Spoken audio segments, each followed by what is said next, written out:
청년들을 만나서 기도의 제목을 나누고 상담을 하다 보게 되면 이렇게 말하는 친구들이 참 많아요.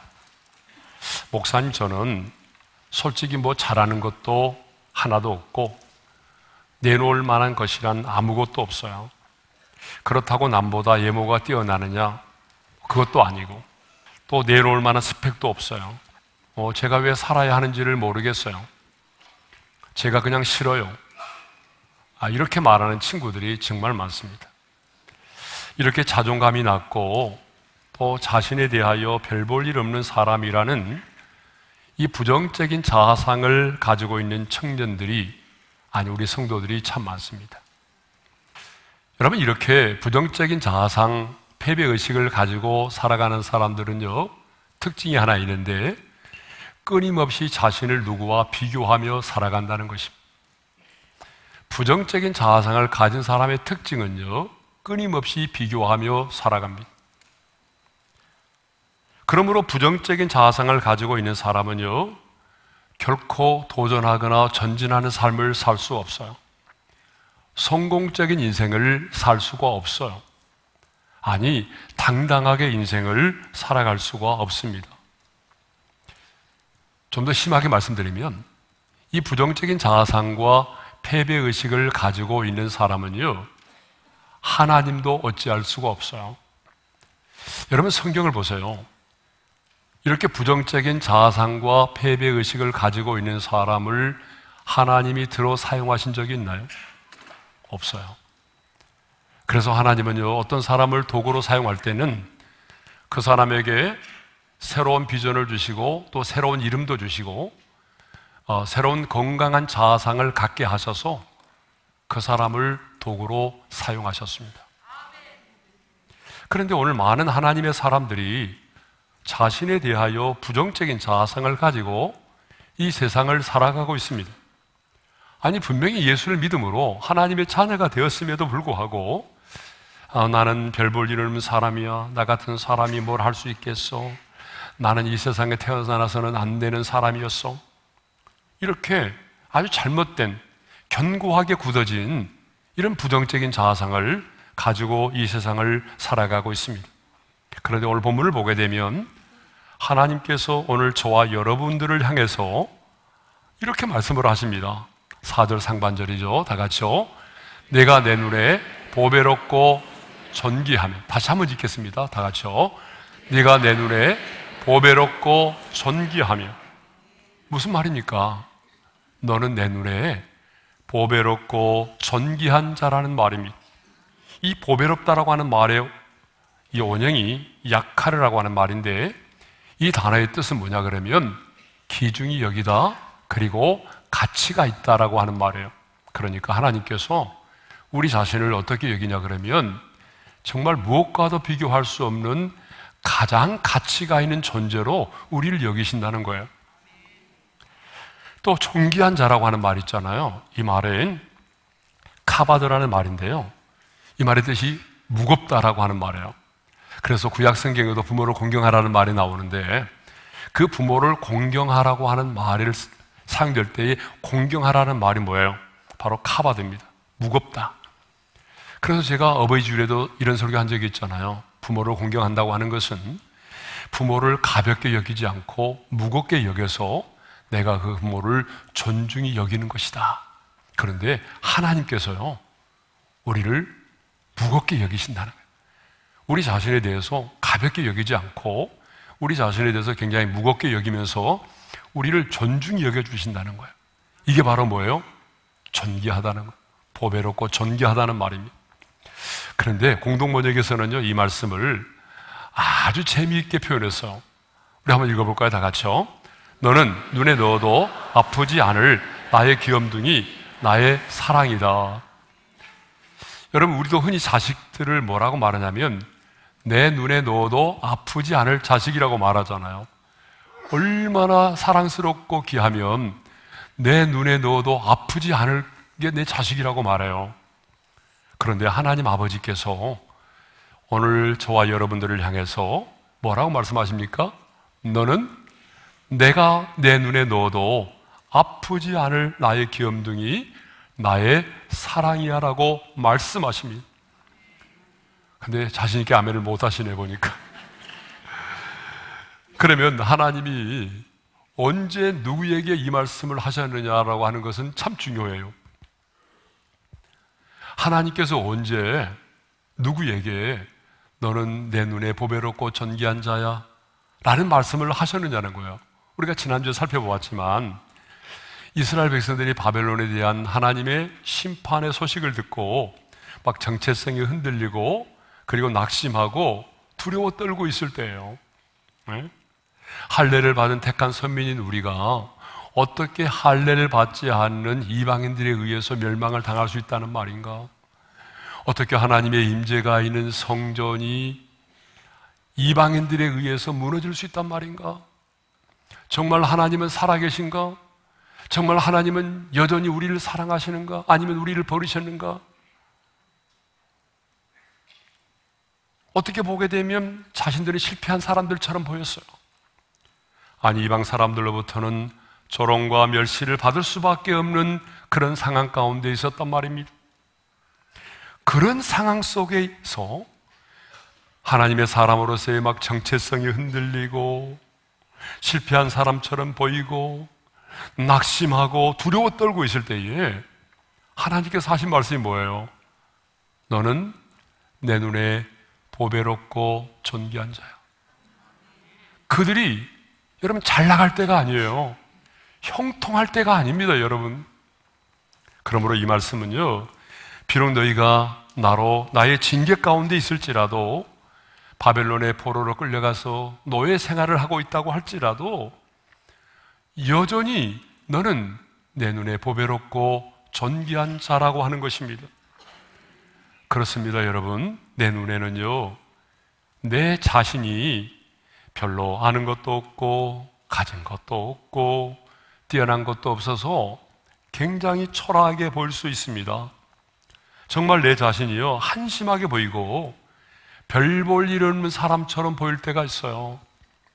사실 나는 왜 이러지? 내 자신에 대해서 실망할 때가 있단 말이에요. 우리 자신에 대해서. 뿐만 아니라 주변 사람들의 눈에도 내가 어떻게 보이냐 그러면 굉장히 초라하게 보일 수도 있어요. 주변 사람들의 눈에는 내 자신이 실패한 사람처럼 보일 수도 있습니다. 그러나 나를 구원하신 하나님의 눈에는 가장 보배롭고 존귀한 자라는 것입니다. 이것이 바로 하나님의 자녀된 저와 여러분의 가치이고 여러분의 우리 모두의 자존심인 것입니다. 그러면 왜 하나님의 눈에는 내가 보배롭고 존귀한 자일까요?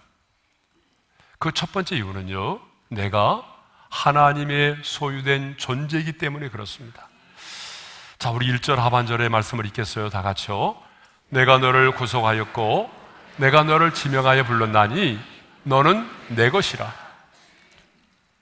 하나님께서 당신의 아들을 이 세상 가운데 보내셨고 우리 주 예수 그리스도께서 우리의 모든 죄악을 담당하시고 십자가에서 피 흘려 죽으심으로 그 핏값으로 우리를 구속하여 내셨잖아요. 그렇기 때문에 하나님은 너는 내 것이라고 당당하게 말씀하셨어요. 저와 여러분은 예수를 믿고 영접하는 순간에 하나님의 소유가 된 존재가 되었습니다.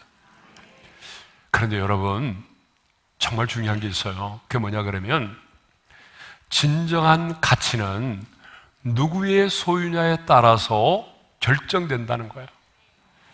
그 인생의 진정한 가치는 누구의 소유냐에 따라서 결정이 되는 거예요. 여러분, 아무리 하찮은 것일지라도 그것이 누구의 소유냐에 따라서 가치가 달라지는 거예요. 똑같은 옷이고 똑같은 신발이고 똑같은 모자라고 할지라도 누구의 것이냐에 따라서 그 가치가 달라지는 거예요. 여러분, 마릴린 먼로가 영화 7년 만에 외출해서 입었던 드레스가 있어요. 여러분, 저 사진에 나오는 드레스가 약 200만 달러, 그러니까 우리나라 돈으로 계산하면 24억 원의 경매에 붙여졌다는 거예요. 여러분이 결혼할 때 입은 드레스 그 정도 받겠어요? 못 받죠. 그런데 마릴린 먼로가 입었다는 이유만으로, 그의 소유였다는 이유만으로 24억 원의 경매에 붙여졌다는 거예요. 빈센트 반 고흐가 사망하기 전에 그린 그림, 이 그림 있잖아요. 1990년에 5월 뉴욕 경매에서, 여러분 놀라지 마세요, 1억 5,200만 달러, 그 당시의 금액으로 1,623억 원에 팔렸다는 거예요. 누가 그렸기 때문이죠? 누구의 작품이기 때문에? 빈센트 반 고흐의 작품이기 때문에 그래요. 예? 여러분, 똑같은 신발이고 똑같은 드레스이고 똑같은 옷이라고 할지라도 그것이 누구의 소유였느냐라고 하는 이유만으로 엄청난 가치가 주어진다는 것입니다. 그렇다고 한다면 천지 만물을 창조하신 하나님이 너는 내 것이라고 말씀하신 저와 여러분은 얼마나 가치가 있는 존재일까요? 누가 뭐라 해도 저와 여러분은 이 세상의 누구와도 비교될 수 없고 어떤 것과도 바꿀 수 없는 가장 보배롭고 존귀한 자입니다. 그래서 하나님은 오늘 하나님의 자녀된 저와 여러분들을 향해서 뭐라고 말씀하십니까? 내가 내 눈에 보배롭고 존귀하며라고 말씀을 하시는 것입니다. 그렇습니다, 여러분. 예수를 믿음으로 구원을 받아서 하나님의 소유된 우리는 하나님 당신의 눈에 가장 보배롭고 존귀한 자인 것입니다. 자, 왜 하나님의 눈에는 저와 여러분이 보배롭고 존귀한 자일까요? 두 번째 이유입니다. 두 번째 이유는 질그릇 안에 보배를 가졌기 때문에 그렇습니다. 고린도후서 4장 7절의 말씀을 읽겠어요. 다 같이요. 우리가 이 보배를 질그릇에 가졌으니 이런 심히 큰 능력은 하나님께 있고 우리에게 있지 아니함을 알게 하려 함이라. 자, 디모데후서 2장 20절에 보게 되면요, 그릇에는 금그릇도 있고 은그릇도 있고 나무로 만든 그릇도 있고 질그릇도 있대요. 그런데 성경은 저와 여러분을 어느 그릇으로 비유하고 있어요? 질그릇으로 비유하고 있어요. 그러면 여러분, 질그릇이 뭐예요? 질그릇은요, 진흙으로 만들어진 그릇이에요. 그러므로 질그릇은 뭐 금그릇이라든가 은그릇과 비교해 보게 되면 굉장히 비천한 그릇이죠. 그리고 이 질그릇은요, 여러분, 조금만 떨어뜨려도 바싹 깨어져 버리는 정말 연약한 그릇이에요. 예? 그리고 이 질그릇은 별로 볼품이 없는 그릇이에요. 그래서 사람들은요, 질그릇이 깨어지고 나면 그것을 본드로 붙여 쓰지도 않아요. 그냥 내팽개쳐 버리는 거예요. 그런데 우리 자신이 바로 이런 질그릇과 같다는 거예요. 강한 것 같지만은 바이러스 하나 이겨내지 못할 만큼 연약한 그릇, 그런 그릇이라는 거예요. 말 한마디에 상처를 받고 잠을 이루지 못할 만큼 참 연약한 그릇이에요. 내놓을 만한 것이 별로 없는 비천한 그릇입니다. 그런데 이 질그릇 안에 뭘 가졌다라고 말해요? 보배를 가졌다라고 말해요. 예? 그래서 우리가 이 보배를 질그릇에 가졌으니. 예? 보배가 그럼 뭐예요? 베드로전서 2장 7절에 보게 되면 사도 베드로는 이 보배를 예수 그리스도라고 분명히 말하고 있거든요. 그러면 우리가 질그릇인데 이 질그릇 안에 있는 보배가 뭘까요? 바로 예수 그리스도입니다. 우리가 예수님을 믿고 영접함으로 보배이신 예수님이 지금 내 안에 거하고 계시는 것입니다. 그러므로 우리는 이 질그릇 안에 보배이신 예수님을 담고 있는 거예요. 근데 여러분, 중요한 것은 그릇의 가치는요, 그 안에 무엇을 담고 있느냐에 따라서 그 그릇의 가치가 결정된다는 거 아니에요. 여러분, 아무리 금으로 만들어진 그릇이라고 할지라도 그 그릇에 소변을 붓고 오줌이 담겨져 있으면 뭐가 되는 거예요? 요강이 되는 거예요, 요강. 젊은 사람들이 요강을 모르죠. 저 어릴 때만 해도 우리 어머니들 또 뭐 형님, 형수 씨들 뭐 시집 오고 그럴 때 요강을 갖고 왔어요. 예, 요강. 그래서 저도 어릴 때는 다 요강에서 일을 봤어요. 예. 아무리 좋은 그릇이라도 담배꽁초가 담겨져 있으면 뭐가 될까요? 아니, 반응을 좀 보여보세요. 자, 담배꽁초가 담겨져 있으면 뭐가 되죠? 예, 담배를 안 피니까 뭐래요? 재떨이, 재러리가 되는 거죠. 쓰레기가 담겨져 있으면 뭐가 될까요? 쓰레기통이 되는 것입니다. 그릇의 가치는 그 안에 무엇이 담겨져 있느냐에 따라서 결정이 되는 겁니다. 근데 우리는 질그릇입니다. 그렇지만 우리 안에 보배이신 예수님이 계십니다.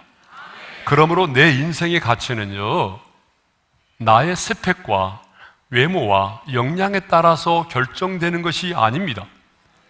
예수님을 영접하고 난 이후에는, 새로운 피조물이 되고 난 이후에는 내 인생의 가치는 내 스펙과 내 외모와 내가 처해 있는 상황과 환경에 의해서 결정되는 것이 아닙니다. 내 안에 있는 질그릇이지만 내 안에 보배이신 예수님이 내 안에 계시기 때문에 내 안에 계신 예수님에 의해서 내 인생의 가치가 결정되는 것입니다. 그래서 하나님은 예수를 믿고 영접하여 구원을 받은 저와 여러분을 향해서 뭐라고 말씀하십니까? 너는 내 눈에 보배롭고 존귀한 자라고 말씀을 하시는 것입니다.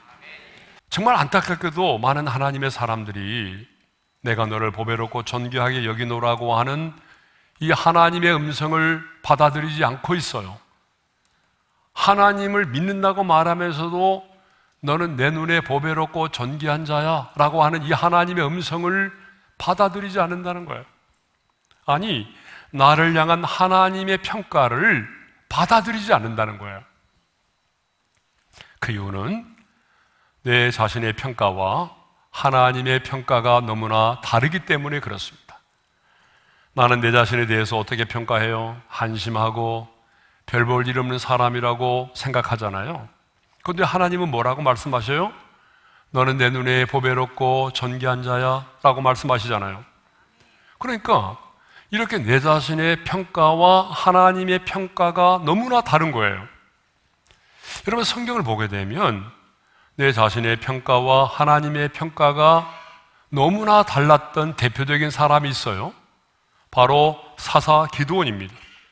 기드온은 하나님이 나타나서 자신을 부르실 때에 이렇게 자신에 대해서 말하죠. 사사기 6장 15절입니다. 다 같이요. 나의 집은 므낫세 중에 극히 약하고 나는 내 아버지 집에서 가장 작은 자니이다. 정말 기드온은 자신의 고백처럼 이렇게 소심하고 겁도 많고 영적으로도 나약한 그런 사람이었어요. 그런데 하나님은 이런 기드온을 뭐라고 평가하시냐 그러면 이렇게 말씀하셨어요. 다 같이요. 큰 용사여, 여호와께서 너와 함께 계시도다. 하나님은 큰 용사라고 평가하셨어요. 그리고 더 나아가서 이렇게 말씀을 하셨어요. 다 같이요. 내가 반드시 너와 함께 하리니 내가 미디안 사람 치기를 한 사람을 치듯 하리라. 여러분, 이렇게 내 자신에 대한 평가와 하나님의 평가가 다를 수가 있어요. 여러분, 그래요, 안 그래요? 맞죠? 여러분도 마찬가지 아니에요? 자, 누구의 평가가 맞을까요? 여러분들은 믿음이 있으니까 그렇게 말하겠지만 대부분의 사람들은 하나님의 평가는 틀렸다라고 말해요. 왜냐하면 내 자신을 가장 잘 아는 사람은 나이기 때문에 내 자신이 내린 평가가 더 정확하다라고 말을 하는 거예요. 그러나 우리가 하나님의 자녀라고 한다면 우리는 내 자신에 대한 평가를 내려놓고 하나님에 대한 평가를 받아들여야 하는 것입니다. 기드온이 그랬어요. 기드온은 굉장히 소심하고 나약하고 정말 역량도 안 되는 사람이었지만 하나님이 내가 너와 함께하리 너는 큰 용사라, 미디안의 사람을 한 사람을 치듯 하리라, 그 하나님의 평가를 받아들였잖아요. 그래서 나아가서 어떻게 했어요?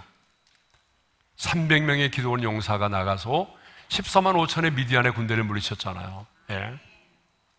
자, 누가 인생을 가장 가치 있고 존귀한 자로 살아갑니까? 여러분 잘 보세요. 돈이 많다고 해서 그 사람이 가치 있고 존귀한 자로 살아가는 게 아니에요. 예? 여러분, 누가 인생을요 가장 가치 있고 존귀한 자로 살아갑니까? 돈이 많은 자입니까? 아니면 많이 배운 자입니까? 아닙니다. 잘 들어보세요. 내 자신이 얼마나 존귀한 자인가를 아는 사람입니다. 내 자신이 존귀한 자임을 아는 사람이 존귀한 인생을 살아갑니다. 내 자신을 가치 있게 생각하는 사람이 가치 있는 인생을 살아가는 거예요. 여러분, 왜 사람들이 쉽게 상처를 받고 쉽게 흔들리고 열등감 속에서 인생을 살아갑니까? 가방끈이 짧아서요? 배우지 못해서요? 아니에요. 그거는 표면적인 이유예요. 예? 상황이 힘들기 때문이에요? 아니에요. 내면을 들여다보게 되면 가난 때문도 아니에요. 배우지 못해서도 아니에요. 내면을 들여다보게 되면요, 자존감이 없기 때문에 그래요. 자신의 존재 가치를 몰라서 그렇습니다. 제가 이전에 한번 사용했던 예화입니다. 아마 기억하실 거예요. 근데 이 예화처럼 정말 오늘 말씀에 와닿는 예화가 없어서 다시 한번 이 예화를 설명하고자 합니다. 아프리카의 한 마을에 의료봉사를 다녀온 한 의사가 세상 사람들에게 전함으로 알려진 그런 실제로 있었던 얘기입니다.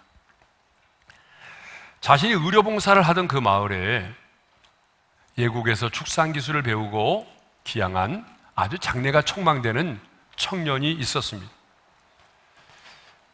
그런데 이 마을에는요, 어떤 결혼 풍습이 있었는가 하면은 결혼하고자 하는 청년이 장인들 사람에게 가서 가축을 끌고 가서 청혼을 하는 그런 풍습이에요. 정말 훌륭한 신부에게는요, 암소 3마리, 그리고 좋은 신부에게는 암소 2마리, 보통 신부에게는 암소 1마리의 몸값이 정해져 있어요. 여러분, 지금도 아프리카에 가보게 되면 이런 풍습이 남아있어요. 지난번에 우간다에 갔을 때도 그 운전하는 사람에게 물어보니까 자기도 대학 나온 여자와 결혼하기 위해서 열심히 지금 돈을 모으고 있는데 암소 몇 마리를 사야 되는데 지금 몇 마리밖에 준비를 못했다고 말하더라고요. 그게 사실이에요. 네. 자, 그런데 이제 이 동네 사람들은 이 장래가 촉망된 이 청년이 과연 누구에게 청혼을 할 것인가에 관심이 있었어요.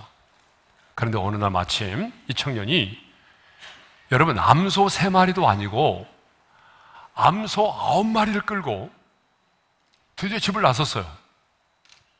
그 사람들이 다 나와서 과연 어느 집으로 가서 청혼을 할 것인가 궁금해하고 있었죠. 근데 굉장히 허름한 집, 남루한 노인의 집을 찾아가서 그 노인의 딸에게 청혼을 했습니다. 그 노인의 딸은 어떤 사람이냐면 말라깽이에다가 거의 살이 없어요. 키가 너무 크고 병약한 외모에다가 마음까지 심약해서 늘 고개를 들지 못하고 고개를 숙이고 걷다가 자기 그림자만 보아도 깜짝깜짝 놀라는 전형적인 암소도 아니라 염소 2마리의 처녀였어요. 그 마을에는 촌장의 딸도 있었고요, 바나나 농장 주인의 딸도 있었고 학교 선생님도 있었어요. 그런데 이 청년은 마을에서 가장 허약하고 별 볼 일 없고 가장 가난한 노인의 딸에게 청혼을 했던 것입니다. 그러자 사람들은 이 청년이 미쳤다라고 수군대기 시작을 했어요. 자, 오랜 세월이 지났습니다. 이 중년이 된 의사가 다시 한번 그 아프리카의 마을로 휴가를 가서 이제 어엿한 기업가가 된 그 청년을 다시 만나게 됐습니다. 한참 동안 정답게 이야기에 꽃을 피우며 식사를 하고 있는데 한 여인이 차를 끓여 가지고 들어왔어요. 이 의사는 그동안에 많은 백인 여자도 만나보고 흑인 여자도 만나보았지만 이처럼 아름답고 우아한 흑인 여인을 본 일이 없었어요. 그 우아한 자태와 유창한 영어, 그리고 사람의 마음을 편하게 해주는 미소까지, 이 의사는 속으로 이런 생각을 했어요. 아, 이 사람이 그때 말라깽이 처녀 말고 또 다른 아내를 맞이했구나. 그런데 청년 작가가 첫 잔을 내려놓으면서 이렇게 말했어요. 선생님, 저 사람이 그때의 그 심약했던 처녀입니다. 그 말을 듣고 의사는 너무 놀랐어요. 그렇게 병색이 깃들어 있고 마음까지 심약하던 처녀가 이렇게 아름답고 우아하고 자신감에 차 있는 여인으로 바뀌어져 있었기 때문이죠. 여러분, 왜 그랬을까요? 그것은 자신의 가치를 알았기 때문입니다. 남편으로부터 최고의 사랑을 받는 소중한 존재임을 깨달았기 때문입니다. 그래서 이 여인은 언제나 암소 9마리에 걸맞는 사람으로 살았던 거예요. 나는 암소 9마리를 받을 만큼 가치가 있는 존재, 그렇게 남편으로부터 사랑을 받는 존재라는 자신의 존재 가치를 알았던 거예요. 그러니까 아무렇게나 살지 않았던 거예요. 성도 여러분, 사람은요, 누구나 자신이 사랑받는 존재만큼 살게 되어 있습니다. 사람은요, 사랑을 받은 만큼 그 수준에 걸맞는 삶을 살게 되어 있습니다. 사람은 자신의 존재 가치를 깨닫는 만큼 존귀한 삶을 살게 되어 있습니다. 그런데 오늘 하나님께서 저와 여러분에게 말씀하십니다. 너는 내 눈에 보배롭고 존귀한 자야. 너는 내 눈에 보배롭고 존귀한 자야. 그렇습니다. 부모님의 눈에 자기 자식이 가장 사랑스럽고 예쁘듯이 하나님의 눈에 우리는 눈에 넣어도 아프지 않을 만큼 그렇게 보배롭고 존귀한 자녀라는 사실입니다. 여전히 내 눈에는 내 자신이 한심하게 보여도 하나님의 눈에는 이 세상의 무엇과도 바꿀 수 없고 비교될 수 없는 가장 보배롭고 존귀한 자라는 사실입니다. 그러므로 여러분, 이제 하나님의 눈으로 여러분들을 바라보시기를 바랍니다. 하나님의 평가를 믿음으로 받아들이시기를 바랍니다. 그렇다면 이제 여러분도 보배롭고 존귀한 하나님의 사람으로 자존감을 가지고 당당하게 이 세상을 살아갈 수 있기를 바랍니다.